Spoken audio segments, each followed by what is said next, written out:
I rate this pedo.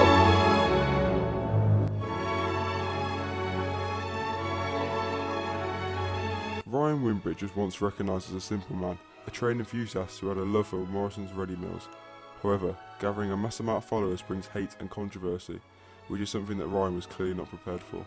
Today I'll be recovering the rise and fall of Ryan Windridge to the eventual controversy which now covers his name.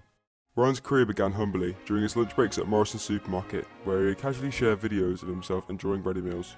These simple moments captured a relatable slice of life, showcasing his down-to-earth personality, layering the foundation for his journey into content creation. At first his content was innocent, but quickly gained attraction due to his irritating eating habits and fascinating behaviour. Stick your finger in, get all the cream out, suck it off. During COVID-19, Ryan often documented his discoveries of trains, fascinated by every single one he laid eyes on. This style of content was transferred into his new TikTok account, showing the new audience he had built about trains. In Ryan's spare time, when he wasn't gawking at local motorway bridges, you'd be able to find him examining cars and trucks, whilst the people who work there are on their lunch breaks. He especially gets excited when a lorry beeps their horn at him.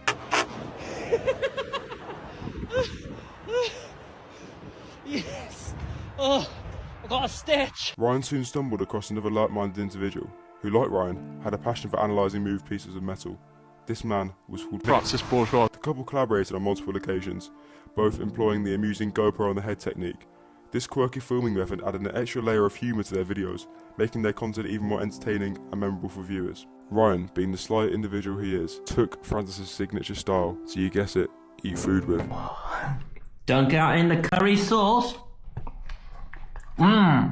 That's good. Curry sauce, oh, that's spicy. With Francis expanding Ryan's audience, their collaborations brought Ryan a significant boost in recognition, elevating his profile and helping him reach a broader and more engaged viewership. With his popularity at an all-time peak, Ryan made the decision to close the chapter of his life and made the decision to leave Morrison's. The love for creating quality content empowered Ryan as he hoped to start a new journey of being a full-time content creator. To capitalise on his growing popularity, Ryan came up with the idea of forming a TikTok group. His goal was to capture the attention of audiences who followed other successful UK-based groups such as the Sidemen and Beta Squad by creating similar, engaging and collaborative content. Ryan made the successful decision into producing the Hustle House, who had like-minded, talented individuals at the centre of the Hustle House brand. These intellectual individuals included Luke Bennett and Katie Dobbo. The trio would rent out an Airbnb for a few nights, where they produced quality content such as skits and dance routines, hoping to gain the attraction and popularity from their quirky style of content. Going to town to look for some new clothes, which, as you can see, we are not in the best strip at the minute. Look at the clothes, they're a bit not drippy. Due to their growing popularity, it quickly gained the attraction of an individual of unique character, this person being Niv.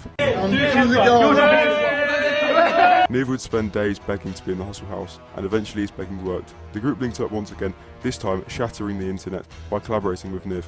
Hey, what the hell are you doing in our house? Sorry, I was having a little nap. It was clear that Niv and Ryan didn't get along, constantly battling back and forth to dictate the leadership of the Hustle House. The content group initially appeared to have a strong bond, but eventually it disbanded, as their content began to feel increasingly forced and less enjoyable. I must admit I felt quite relieved when this news broke, as I was utterly tired of hearing the same repetitive song featured in all their videos. And with him, and now we get the chips, no angry ginge. We'll come and steal your bride. It was at this time where a new TikTok group was formed, a group which had the likes of specimens such as the bloke from Wakey Wines and Luke Bennett and Niv again.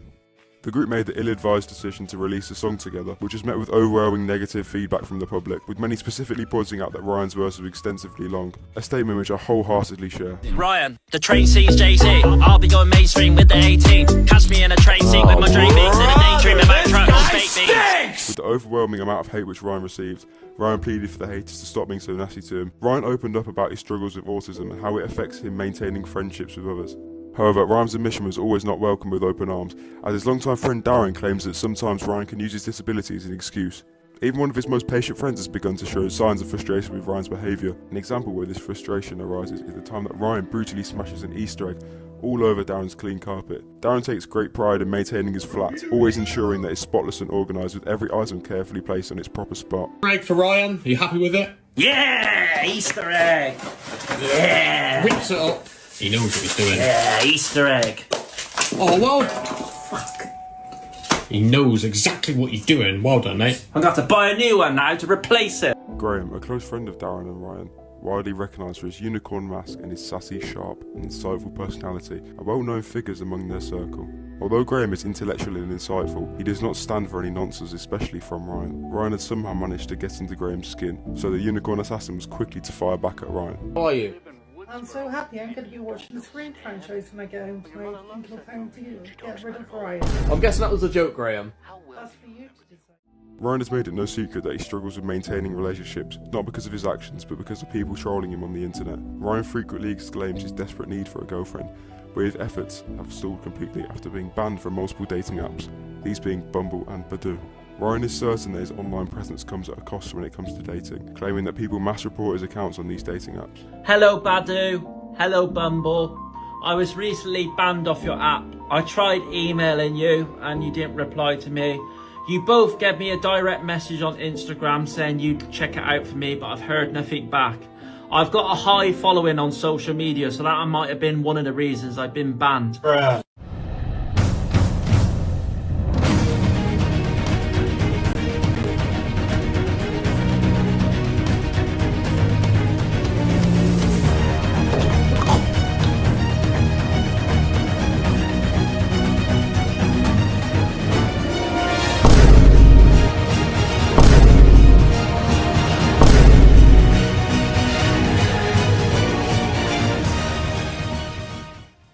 no. Ryan's world was turned upside down when it comes to light that he'd been allegedly inappropriately messaging a woman who was 15 years of age. Ryan had been sending various sickening messages and pictures to this individual on Snapchat, stating things like this. This controversy led to people from the Hustle House abandoning him, good friends leaving him, and his management dropping him.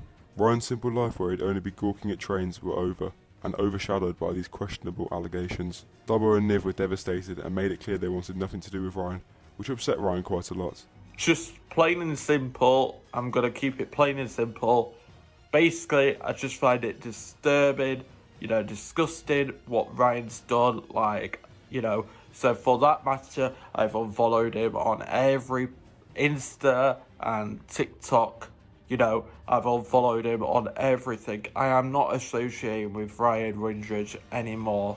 I will never be friends with him again. We will never ever be mates again. There will be no Hustle House, or that group will never be a thing again in my eyes. But there could be something new that forms down the line, and I will continue to stand by and back up everything that I've said up until now, because nothing's changed. My opinion hasn't changed. But yeah, that's it. All done now.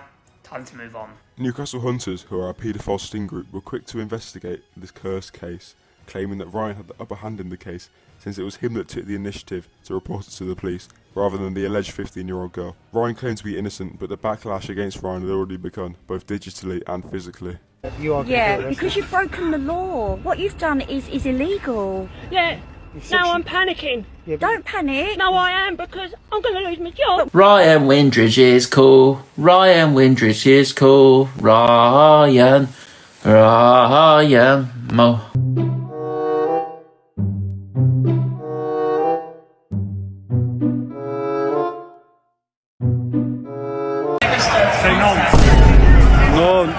Ryan then made a follow-up video, accompanied by a social worker claiming his innocence and almost pleaded for people to stop hating on him. Here are the highlights. Sitting through this whole thing is actually unbearable. It's not a positive video, but yeah. It is a positive and not positive. I mean, it's as positive and negative as you see it. Been on the phone to the police again today, I have.